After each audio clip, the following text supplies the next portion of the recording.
Curious ka ba kung sulit ang steak at ribs sa Blake's SM Baguio? Eto ang honest review namin. Kwento lang namin ng experience sa Blake's SM Baguio. Sila Kai nag-order ng flat iron steak na sinamahan pa ng beef spaghetti at java rice. Ako naman pinili ang signature pork ribs at wicked wings tapos may penne garlic pesto at mashed potato. Yung flat iron steak, simple lang ang lasa pero nang tinimplahan ng gravy, nice, naging masarap siya.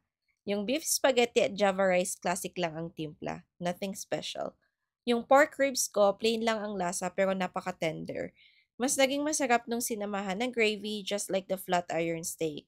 Yung wicked wings naman malasa pero medyo makapal ang breading.